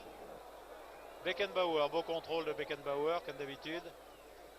Dorfel. Attention, tir de Dorfel. Très beau tir de Dorfel d'ailleurs, bien arrêté par Carnus. Comme vous le disiez tout à l'heure, Joseph Mercier, il convient de le surveiller de très très près ce garçon. Et c'est reparti. Attention. Ah, le nouveau tir de Hodge.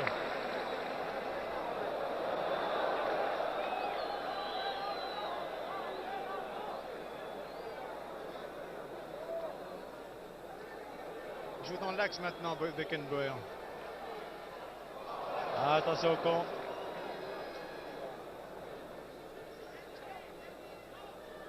Fichtel. Ah, bien joué ça. Qui a bien trouvé Overath. Sur l'aile gauche, Held.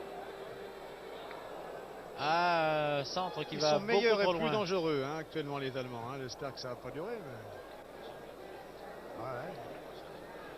Mais... Ouais. Et puis Beckenbauer a l'air d'avoir un rôle plus différent là. Il joue plus dans l'axe central. Disons que sur je dis ça au moment où il est sur la droite. Mais... Sur ces 2 premières minutes, on sent, comme le dit Jean-Claude Join à côté de moi, que les Allemands ont reçu des consignes d'attaquer, de tirer, et là ils viennent de manifester. Ah, Beretta qui manque là son centre. De toute manière, un match c'est un rapport de force entre 2 équipes, et une équipe, si supérieure soit-elle, ce qui n'est pas le cas évidemment pour ces 2 équipes. Attention! Ah là là!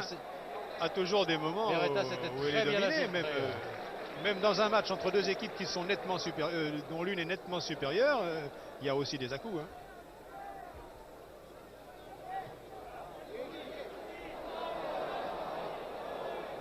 Ah oui, Zepaniak n'a pas voulu tirer ici parce qu'il risquait de blesser son opposant allemand.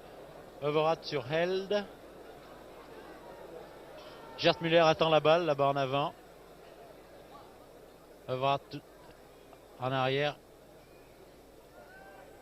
Et là, il y a un regroupement au centre. Comment faut-il passer? C'est la question que le joueur se pose actuellement. Schulz. Bien Bernard Gosquet. Bon contrôle en pleine course. Qui élimine Hodge, qui élimine Overath. Beckenbauer qui relance très bien. Attention à Müller. Müller qui donne à Dorfel. Baeza s'est lancé sur cette balle. Dorfel est encore en possession du ballon. Oh là! Oh là! Beretta était un peu vigoureux pour Hodge. Mais ce n'est rien. Beckenbauer. Et alors, oh là là, tout ça peut être dangereux. Jacquet. Est-ce que la défense française va pouvoir se libérer de cette emprise allemande des 3 premières minutes de jeu? Ah oui. Longue balle en avant, en direction de Zepaniak, mais Hodge revient comme un boulet de canon d'ailleurs. Il est le premier sur la balle et il peut dégager. Ça, le sprint de Hodge était absolument magnifique. Là, vraiment, il y a eu un problème athlétique. Dorfel, attention, c'est toujours dangereux. Dorfel qui veut déborder Bosquet ici. Corner.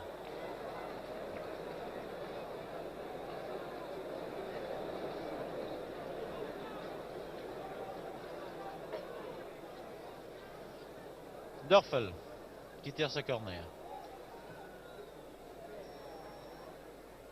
C'est la tête de Held au départ. Beckenbauer laisse entrer sur Hodge. Gerd Müller, Hodge encore. Ce garçon est solide, n'est-ce pas? Hodge. Fox. Dorfel. Ah oui, mais là, il y a uniquement la défense française. Jacquet. Qui laisse en retrait derrière pour Beta. Beta, le relais avec Rovelli. Interception de Fox. Beckenbauer. Qui essaye de calmer le jeu. Relance sur Held. À la lutte là-bas avec Djorki. Ah, très beau centre. Très beau centre malgré Djorkaeff. Zepaniak.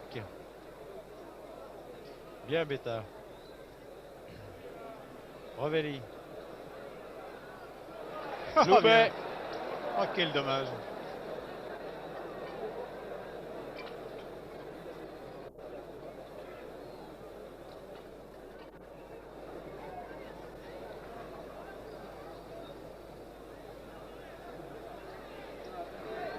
Loubet toujours. Très bien joué ça en direction de Beta. Qui va arriver tout seul. Qui tire. Oh là là là là. Mais c'est vraiment de très très peu à côté. Ça, c'est une très belle action. Et Beta, vous avez remarqué, Joseph Mercier n'hésite pas à s'infiltrer, hein, malgré les deux malabars de service. J'ai remarqué encore là les travaux d'approche, à savoir qu'on a écartelé cette défense qui est toujours massive pour que quelqu'un puisse s'engager. Et il s'est fort bien engagé et il a été fort bien vu. Et c'est de nouveau bon.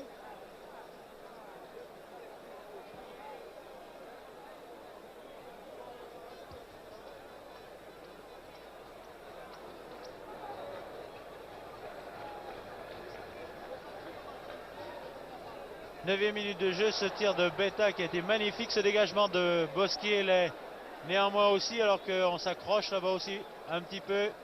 Un accrochage entre Overath d'un côté et Bosquier. Les deux joueurs se tendent la main. Ce ne fut que péripétie.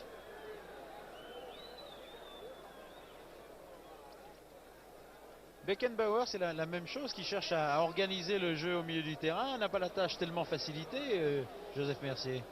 Non, moi j'avoue que les Allemands pressent un peu notre équipe là, dans ce début de deuxième mi-temps, en dehors de cette action très bien menée là par l'équipe de France. Mais enfin, Beckenbauer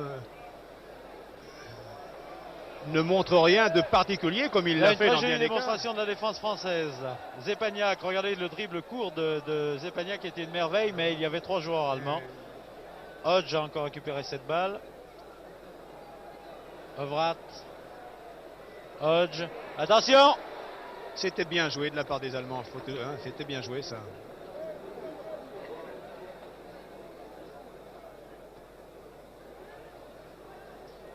Beta pour Fichtel. Fichtel-Held. Elle qui est à la lutte encore une fois de plus avec Djorkaeff, qui a réussi à centrer. Mais Carnus est sorti avec beaucoup d'autorité et dégage son corps. Il joue bien Djorkaeff devant cet ailier. Cet ailier l'attaque et lui, il recule. C'est-à-dire qu'il fait preuve d'intelligence au lieu de se jeter bêtement, et il le contient bien car il est bon aussi. Il y a aussi une différence de jeu entre Djorkaeff et Baeza qui est considérable. Hein. Oui. Djorkaeff donne l'impression, enfin il le fait d'ailleurs réellement, hein, il court exactement à égalité avec son opposant et il le stoppe vraiment à la dernière minute, alors que Baeza lui est plus hargneux, plus rugueux et n'hésite pas à plonger dans les jambes. Je pense aussi que Baeza est un jeune joueur plein de qualité et qui fait un apprentissage au niveau international, alors que Djorkaeff a une grande maturité comme joueur et par conséquent beaucoup plus d'expérience. Hein. C'est ça, oui. Jacquet. Ça, c'est bon. Jacquet-Revelli. Ah, je croyais qu'il allait redresser. Ah, on croyait qu'il voulait passer à Jacquet, mais non, absolument pas. Oh, que c'est très bien joué ça pour Loubet. Mais Loubet, tellement pressé par le verrouilleur, par Schultz, par le libéraux, là, n'a pas pu ajuster son tir comme il faut. La balle est partie, mais elle était molle. Regardez là-bas, c'est reparti pour Held. Gert Müller.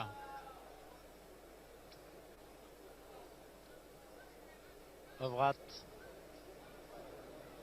La défense française est bien regroupée. Il y aura des problèmes. À moins un tir de loin de Beckenbauer. Ah non, ce sera plus difficile. Gert Müller. Gert Müller, Overath. Non, tout ça n'a rien donné.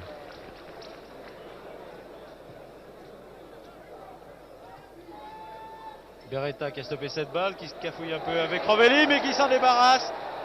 Qui a cherché à se débarrasser de Fichtel. Regardez le petit Beretta, il est encore là. Très hargneux, oui. Schultz. Pour elle, qui vient chercher cette balle très loin. Qui la contrôle mal, touche à l'avantage des Français de Djorkaeff. Held. Overath.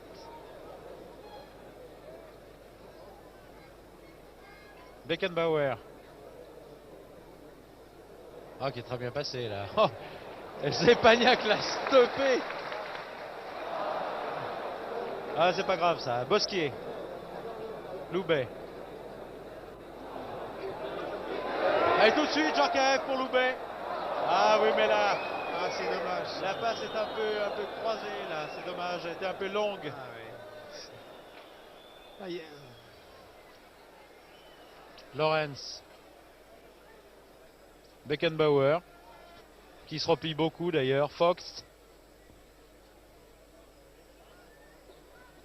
D'ailleurs, le nom, là, je dis de temps en temps Vox et de temps en temps Fox, parce que je prononce de temps en temps à la française, de temps en temps à l'allemande, alors, bien sûr. Bosquier. Zepagnac. Ah, Revelli a réussi. Beta, je veux dire, a réussi à la reprendre. Jacquet, Beta. Très bien joué tout ça. Mito Rage. Qui va déborder. Loubet qui est parti, mais là il est parti en position de hors-jeu. Je crois que une recherche dans la construction du jeu. Hein. Ça prend là. Mais là, les Allemands ont bien joué la ligne, Joseph Mercier. Oui, je pense que c'est surtout lui qui s'est mis hors jeu. Hein. Enfin. Je crois bien que c'est le premier hors-jeu de l'équipe de France. Gerd Müller, Ovrat. Hodge. Regardez-moi. Oh là, cette lutte entre Beretta, ce qu'il est hargneux ce Beretta. Il ne lâche absolument aucune balle. Regardez-le. C'est encore reparti, mais là, il repart. Non, mais là, j'ai l'impression que Schulz, qui habituellement met d'autres joueurs dans cette position, là, n'a pas l'habitude d'être étendu au sol. Attention à Dorfol. Oh là là, intervention pleine d'autorité d'ailleurs de Baeza.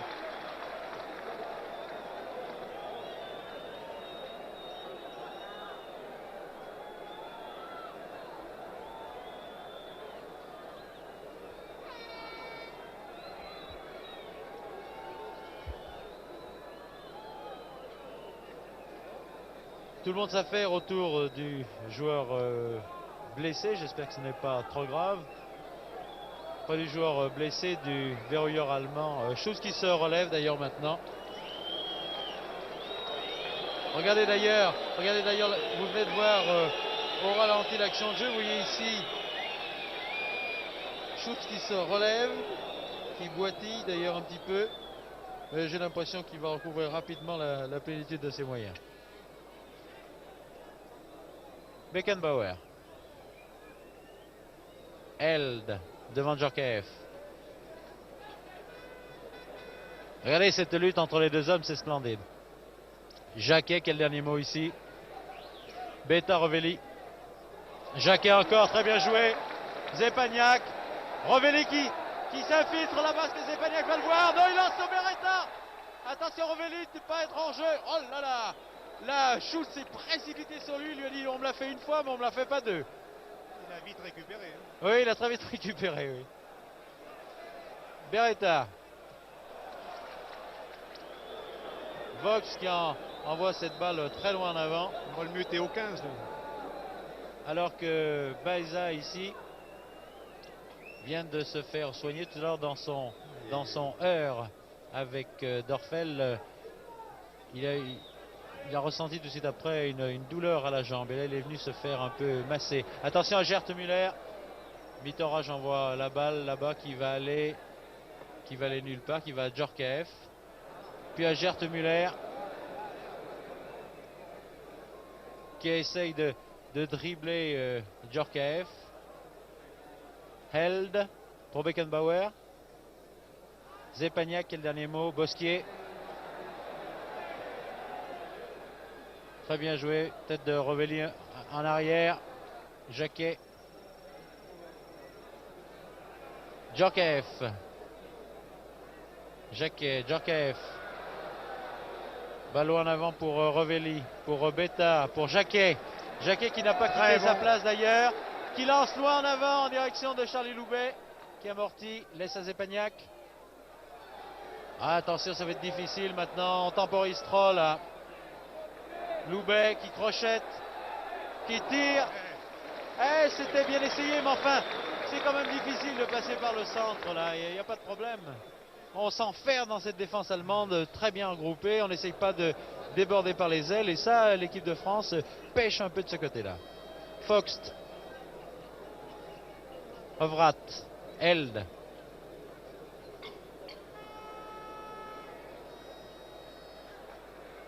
Elle qui n'a pas réussi à passer, il est obligé de revenir en arrière devant Djorkaeff. Bosquier, oh là là, Bosquier qui a laissé Ovrat. Ah non, il est bien revenu. Ovrat qui se trouve libéré. Non, un nouveau compte de Bosquier. Alors on passe un mauvais moment. Hodge qui est pris par Djorkaeff qui a le dessus maintenant. Ah là, on a passé des moments pénibles, mais la défense française a bien tenu, c'est très très beau. Beckenbauer qui s'en fait déposséder immédiatement par Beta. Zepagnac, Rovelli s'infiltre. Il garde la balle, il tape. C'est pas mal tout ça. Beta pour Jacquet. Jacquet pour Loubet. Bien marqué d'ailleurs par Lorenz. Loubet. Beta, Jacquet je veux dire. Ah non, la passe va beaucoup trop loin. Et les Allemands sont partis. Par Dorfel. Il y a Gert Müller qui est en appui. Il y a Hodge qui est en appui également. Hodge qui a cette barre. Regardez-moi cette masse athlétique. Ah, Hodge là a voulu tenter sa chance tout seul. C'est curieux d'ailleurs. Je comprends pas. Moi, je me comprends toujours pas ces réactions du public. C'est sans doute qu'il a jamais essayé.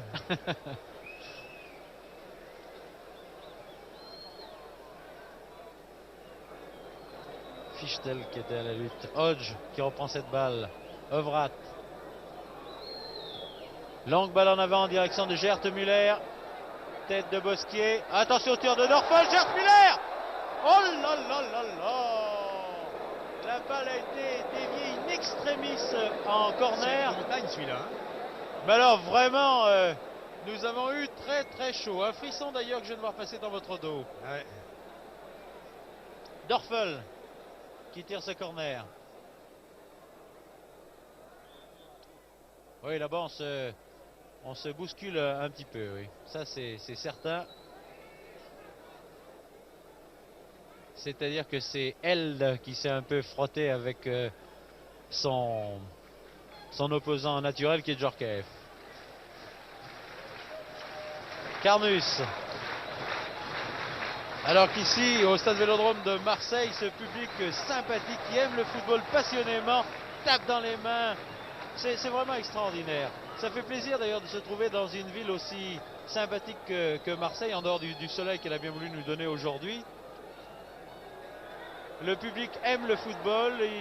Parfois, il en est sevré depuis quelque temps d'ailleurs. Et il aime passionnément ce football. Et il faut lui donner du bon football.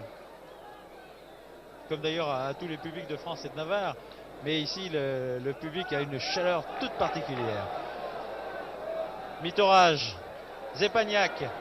Loin en avant pour qui cherchait Rovelli. Non, il a trouvé Fichtel.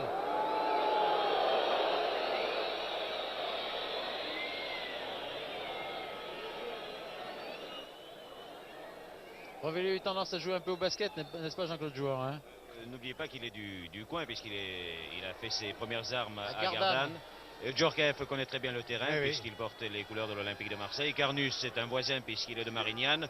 Bosquier quant à lui c'est un Alésien, donc on peut dire qu'il est du pays. Donc vous voyez. Piobo aussi. Absolument, Niçois, c'est un Niçois, voyons, il est du coin. Oui, c'est donc l'équipe. C'est donc une équipe méridionale qui affronte ici l'Allemagne. Je m'étais trompé, je croyais que c'était l'équipe de France. Du reste, ça pourrait être d'ailleurs aussi bien l'équipe de France. Hodge. Loin, non, là, écoutez, Gert Müller, vous êtes très nettement parti hors jeu. Coup franc donc pour la France, Mitorage Bosquier.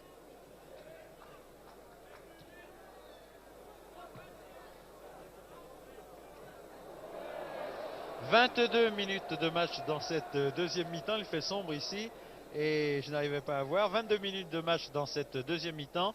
Le score est toujours de 0-0. Il reste donc, vous avez fait la soustraction, 23 minutes de jeu. Jacquet.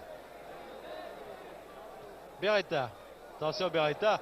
Ah ça, devant Laurent, c'est très facile. Baeza. Jacquet de la tête pour Baeza. Pour Zepagnac.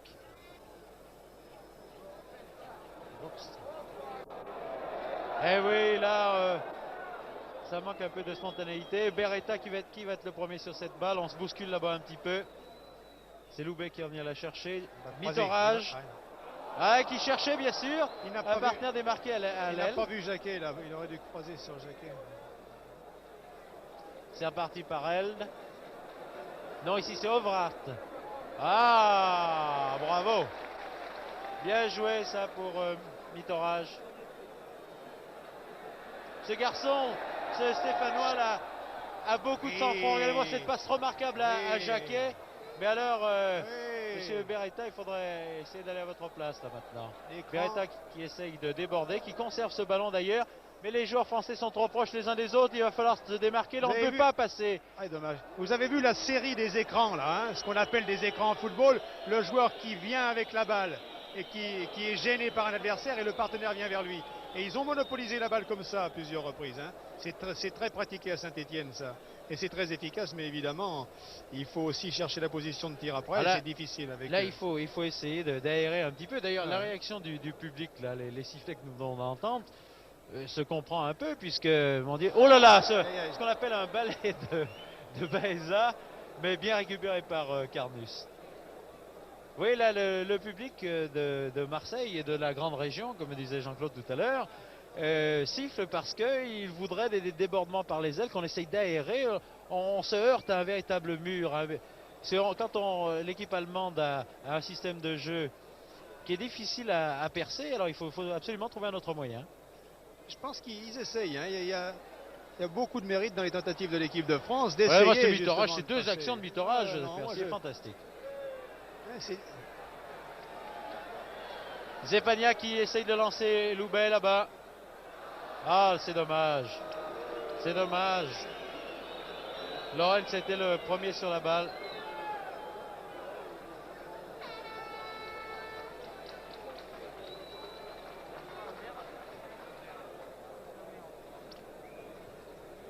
Qu'est-ce qui va sortir dans l'équipe de France alors que c'est Lemaire qui vient d'effectuer sa rentrée. Ah, c'est Baeza qui est sorti. Puisque Baeza oui, Baeza, regardez. Baeza est là. C'est Baeza qui est sorti, qui a laissé sa place à Lemaire de Sedan, que vous avez vu d'ailleurs au cours du match que nous avions transmis entre Ajaccio et Sedan. Toujours 0-0. Il y a maintenant 5, 10, 15, 20, 25 minutes de jeu. Elle ici déborde, tire. Oh, c'est le magnifique tir. Ça, il y a vraiment une alternance. Hein. Le début de cette mi-temps a été pour les Allemands sur le plan de la domination territoriale et de la monopolisation du ballon. Ensuite, les Français ont repris le dessus. Et puis, il vient d'y avoir une petite flambée allemande là. Hein. Oui, le speaker vous annonce l'entrée de Lemaire à la place de Baeza. Oh, bien joué. Et dès qu'on joue par les côtés... Baeza qui tout à l'heure, vous l'avez remarqué, souffrait d'une jambe et qui vient de sortir. Oh là! Oh non! Mais là, incontestablement, le joueur allemand, c'est-à-dire Lorenz, s'est accroché après le maillot du joueur français, mais ça c'est indéniable. Il y a d'ailleurs un coup franc qui est à la limite de la surface de réparation. L'arbitre maintenant compte les 9 pas réglementaires. Attention, ça peut être extrêmement dangereux. Allez, bougez. Oh, il cherche une tête. Oh là là! Bosquet qui va remettre dans le paquet. Bosquet qui tente sa chance de loin et qui marque! C'est absolument extraordinaire! Oh, le tir de Bosquet! 26e minute dans cette deuxième mi-temps. Absolument extraordinaire. Bernard Bosquet qui reprend cette balle de 35 mètres et a adressé un tir absolument fulgurant. Regardez à nouveau le ralenti. Regardez Bernard Bosquet qui va tirer. Regardez la balle, la trajectoire de la balle. Maillard plonge bien, mais la balle lui passe exactement sous le cœur. Ah, ça vraiment, ce tir de Bosquet est étonnant. C'est ce qu'on appelle trouver une défense, je ne m'y connais pas. Ah, exactement. Mais remarquez, Bosquet, Jean-Claude Jouin est un habitué parce que le seul but qui avait été marqué l'année dernière, elle avait été par Bernard Bosquet qui avait transpercé la défense allemande d'une manière fantastique. Et le match repart maintenant par Beretta. Inutile de vous dire de l'ambiance dans le stade maintenant. Oui. Bravo, c'est Jacquet qui a débordé maintenant là-bas. Jacquet qui centre en direction de Rovelli. Beretta qui revient. Oh! Ah, c'est magnifique. Ça, dans un match pareil, on y laisse sa voix, mais ça n'a aucune importance. Donc 26e minute de jeu. Ce tir fulgurant de Bosquier qui nous a montré la cadence normale au ralenti. Entendez le public maintenant qui se dresse parce que tous nous aimons le football, le public aime le football et vraiment nous passons une soirée extraordinaire. Joseph Mercier, j'en ai oublié votre prénom, il est là, il hoche la tête, il lève les bras au ciel. Regardez ça, malgré Gert et Muller, Carnus a stoppé cette balle avec beaucoup de sang-froid. Ah là, l'action de Beretta, de Revelli et de Beretta a été également magnifique. En fait, disons, Jacquet pour départ, c'est l'action à 3. ensuite Revelli, ensuite Et Beretta. là, c'est très bon. Et c'est reparti encore. Et toujours par les côtés. Bravo, maintenant, ils jouent exactement, ils nous ont entendus, ils jouent par les ailes. Loubet. C'est Le Maire là-bas qui est là-bas, oui. Oui, c'est Le Maire qui est monté, oui. Alors que Le Maire a permuté, oui. Le Maire a permuté avec Djorkaeff. Djorkaeff joue maintenant à gauche et Le Maire joue à droite. Vous avez remarqué le but de Bosquier. On se demande comment il a pu passer à travers tout ça. Hein. Ah, écoutez, au ralenti tout à l'heure, nous l'avons bien regardé. Oui, hein. Ça, dans cette forêt de jambes, c'était vraiment extraordinaire. Corner pour la France. Un peu tiré bas. Schultz peut dégager. Balle reprise immédiatement par les Français, par Mitterrage. Mitterrage qui la récupère encore sur ce contre allemand. Zepagnac qui cherche Djorki. C'était bien pensé la balle en fait. Oui, alors ça c'est évidemment un problème extrêmement technique et tactique. Le joueur qui tourne le dos au but adverse, qui donne la balle en retrait et immédiatement ce joueur a tout le champ de jeu devant lui. Ça a été très bien joué. Et Chepagnac qui avait tout le champ de jeu devant lui a essayé de lober l'adversaire et de filtrer la balle, mais c'était difficile. Entre-temps, la défense allemande qui croyait bénéficier d'un coup franc alors que l'arbitre espagnol avait sifflé au bénéfice de l'attaquant français qui était Beretta. Mais l'arbitre suit très bien les actions d'ailleurs et toujours fort bien placé. Regardez Bosquier, le canonnier qui est venu à hauteur de Beretta. Attention, il arme. Ah là c'est très bien joué. Attention à la tête de Revelli. Non, Schultz va pouvoir maintenant dégager. Est-ce que je peux également vous poser une question? Ah, je vous en prie. Comment expliquez-vous que tout à l'heure, avant le coup franc, le public est sifflé? Qu'est-ce qu'il pouvait siffler? Écoutez, c'est une question que je vous ai d'ailleurs posée en première mi-temps. Comme vous ne m'avez pas répondu en première, je ne vous répondrai pas en seconde. Et on entend de partout, allez la France, les drapeaux tricolores d'ailleurs sont agités maintenant. Nous passons vraiment une soirée magnifique. Et là c'est bon. Comment on dit ça? Oui. Très bien joué. Djorkaeff. Le public dit allez, en effet on a envie de pousser ces joueurs. Djorkaeff, très bien joué, qui laisse un retrait. Oh là là, comme il se bat ce Loubet, comme il s'est battu sur ces deux balles. Mais finalement c'est Hodge. Attention là, un petit accrochage. Oh, ils vont pas encore en laisser un. C'est pas très grave. Coup franc en bénéfice de Hodge qui a été, oui, un petit peu bousculé quand même, il faut en convenir. C'est d'ailleurs curieux de voir que Hodge qui était bousculé ici par Loubet, en train de dire à monsieur l'arbitre, écoutez, compte tenu de ma masse athlétique, le petit m'a fait ça. Il faut dire que Loubet sur le terrain du Stade Vélodrome n'a absolument pas de chance. Contre la Yougoslavie, il avait affaire à un arrière gauche dont je tairai le nom, qu'il a purement et simplement matraqué. Alors disons qu'aujourd'hui il est encore une fois pas à la fête. Disons que le pauvre Loubet, lorsqu'il vient ici à Marseille, il tombe chaque fois sur des arrières qui vraiment... Très bien joué. Jacquet. Ah, un peu trop en retrait là. Les Allemands dégagent par Hodge d'ailleurs, qui a bien récupéré. Overath. Hodge. Attention. Overath. Les 1-2 sont excellents d'ailleurs entre Overath et Hodge.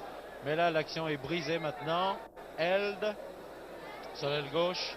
Devant Le Maire maintenant. Mais le tir passe complètement à côté. Oui, ça c'est nettement dehors, monsieur, vous avez raison.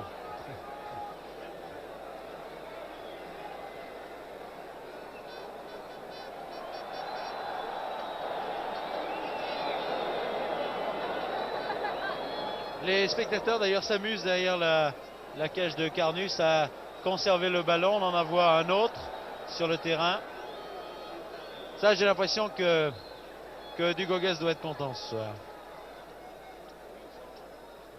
il doit être très content parce que faut reconnaître que cette équipe de France, quand même, quand on regardait les résultats, les derniers résultats de l'équipe d'Allemagne, on se disait, Seigneur Jésus, il faudra bien les protéger, les petits, parce que l'équipe d'Allemagne avait battu, je vous le rappelle, l'équipe du Brésil, avait battu l'équipe d'Angleterre. Et le match de l'année dernière aussi nous avait fait beaucoup de mal moralement. Et là, ce soir, c'est une équipe métamorphosée qui pénètre sur le terrain. Attention à la tête de Rovelli. Il était un tantinet hors jeu d'ailleurs. Rovelli et Beretta étaient hors jeu. Oh, bravo Beretta qui a récupéré cette balle. Centre. Rovelli est lobé. Ah, c'est dommage, Loubet était bien arrivé. Mais il y a ce Fichtel là qui lui a récupéré cette balle sous le nez et qui relance maintenant son attaque par Held Overath ici. Ah oui, ça peut être extrêmement dangereux. Gert Müller, Held. Oui, les Allemands se réveillent comme vous le dites. Müller.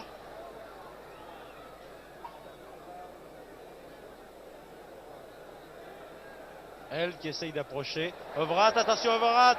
Attention également à Müller qui a eu une action très sportive. Très sportive d'ailleurs. Parce que vous savez, un joueur peut tout aussi bien tenter sa chance là et puis tirer et puis blesser le gardien de but. Différence entre la virilité et la méchanceté. Exactement.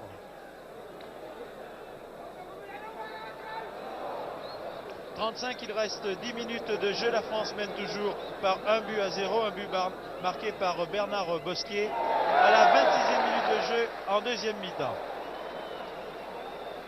Ah, pour le moins, c'est viril. Hein? Dorfel. Attention à la tête là-bas. Non, c'est pas très grave. Le maire qui laisse pour Carnus.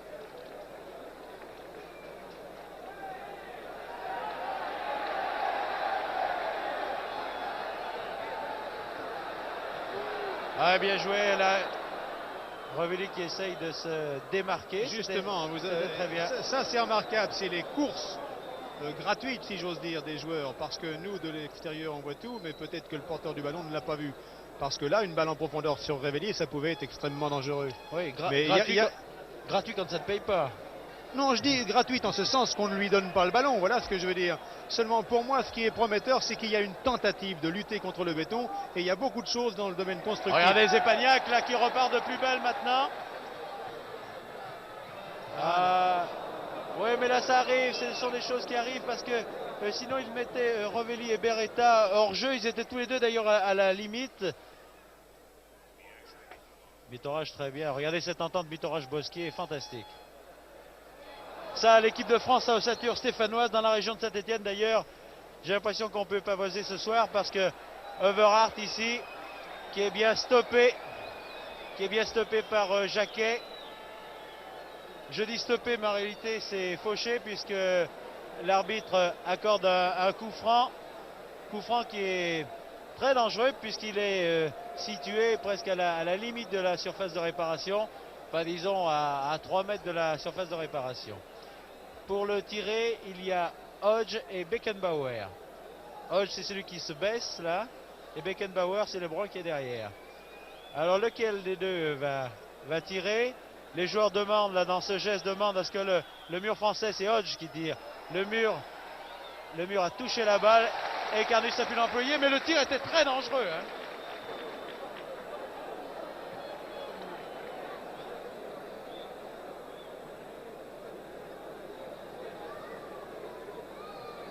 Oui, la combinaison qu'ils ont essayé là sur le plan stratégique, la combinaison était assez classique, mais enfin elle est toujours dangereuse parce qu'on ne sait pas qui va tirer. Aïe aïe aïe. Regardez le maire si c'est du solide aussi. Et Rovelli aussi et Beta maintenant qui a la balle. Ils sont 4 contre 3 exactement. Loubet qui lance pour Beta. Beta qui l'a bien récupéré cette balle. Qui tire. Qui croise un peu trop son tir. Mais vous avez remarqué que Rovelli était très bien placé encore sur cette action. Parce que c'était un centre brossé qui arrivait d'ailleurs sur la tête de Rovelli si Mayer n'était pas intervenu, bien sûr. 4 contre 3 devant un béton, faut le faire. Hein.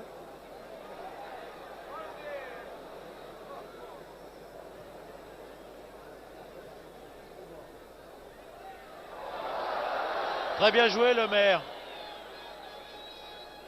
Jacquet. Ah, Jacquet pour Lemaire. En position d'ailier droit, d'intérieur droit maintenant. Zepagnac, Lemaire. Ah, il aurait dû c'est tirer. dommage. À cette distance-là, il est peut-être plus rentable de prendre un risque de tir hein, que de la redonner parce qu'il risque d'être hors-jeu. Et... Non, enfin. Oui, mais aussi il faut penser. Que c'est facile quand on regarde. Oui, quand on les regarde, c'est très facile. Puis d'autre part, un arrière qui monte comme ça, vous comprenez, n'a pas tellement à prendre la responsabilité du tir. Finalement. Non, mais c'est. Je voulais dire Stépagnac. Oui, oui, attention. Oh là là, ce tir de Fox, Dodge. Oh là là, ce tir percutant, ça fait boum dans les plaques qui sont derrière Carnus. J'aime autant vous dire que ça, c'était encore très très dangereux. Ouais.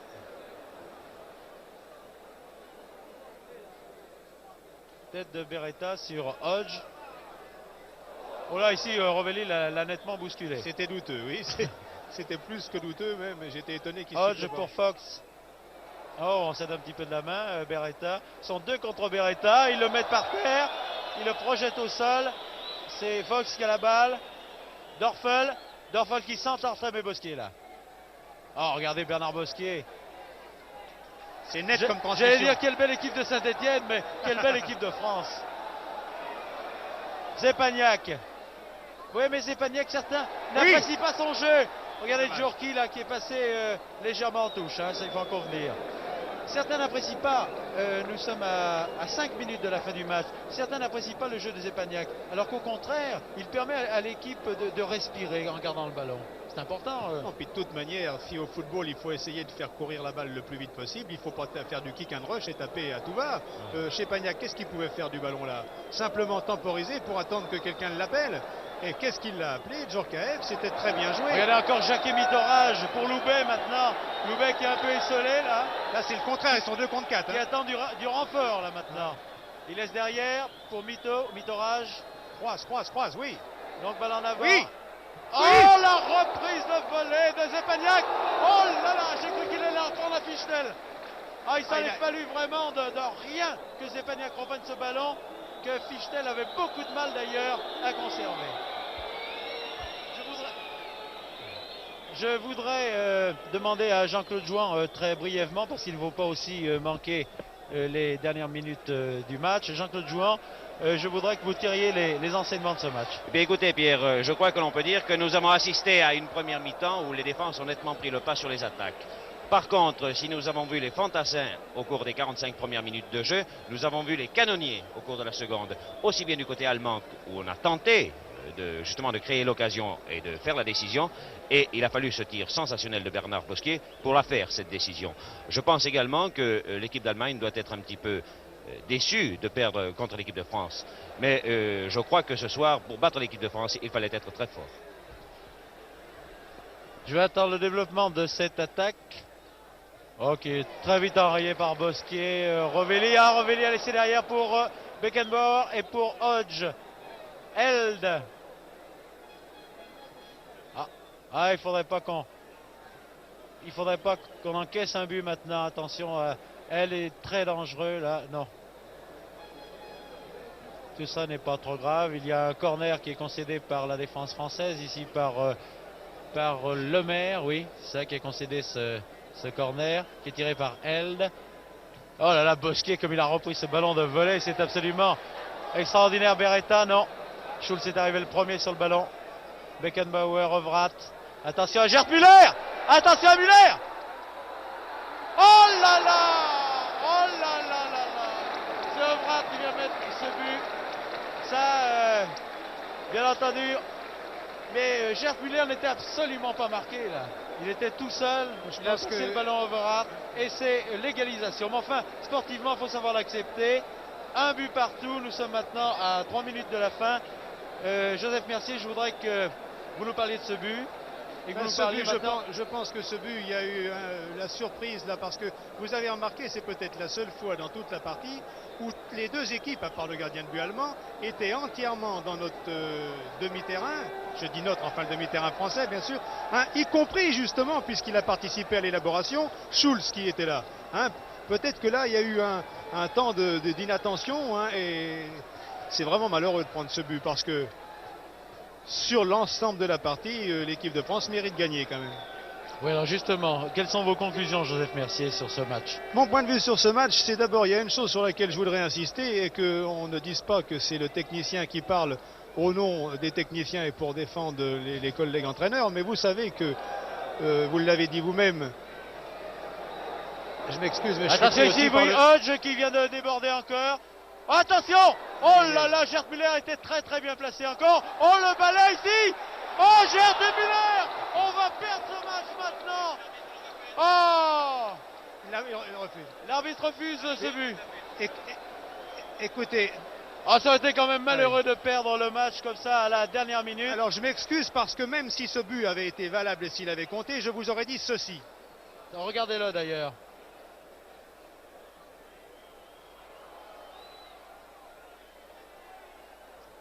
Regardez.